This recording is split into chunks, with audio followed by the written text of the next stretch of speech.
નમસ્કાર મિત્રો, સ્વાગત છે તમારું અમારી આ યુટ્યુબ ચેનલ જ્ઞાન યાત્રામાં.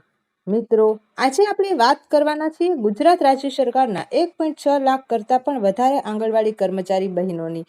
તો કે હવે મિત્રો વાત કરીએ તો કે ગુજરાત સરકાર દ્વારા 25 ફેબ્રુઆરી 2026ના રોજ જે આંગણવાડી કર્મચારી બહેનો છે એમાં જે આંગણવાડી કેન્દ્રો બનવાના છે એના માટે સરકારે નવો પરિપત્ર બહાર પાડ્યો છે. એને લઈને મિત્રો વિડીયોમાં વિગતવાર ચર્ચા કરીશું. તો મિત્રો આજના વિડીયોમાં આપણે વાત કરીએ ગુજરાત રાજ્ય સરકારના મહિલા અને બાળ વિકાસ વિભાગ દ્વારા તારીખ 25 ફેબ્રુઆરી 2026ના રોજ એક મહત્વનો પરિપત્ર જાહેર કરવામાં આવ્યો છે. આ પરિપત્ર ICDS એટલે કે સંકલિત બાળ વિકાસ યોજના હેઠળ કાર્યરત આંગણવાડી કેન્દ્રની જગ્યાઓ ચાલુ રાખવા અંગેનો છે.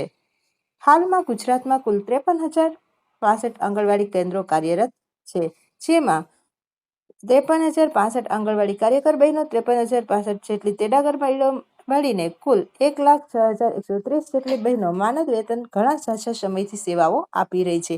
સરકારે આ તમામ જગ્યાઓ અને કેન્દ્રોને આગામી 28 ફેબ્રુઆરી 2027 સુધી ચાલુ રાખવાની સત્તાવાર મંજૂરી આપી છે.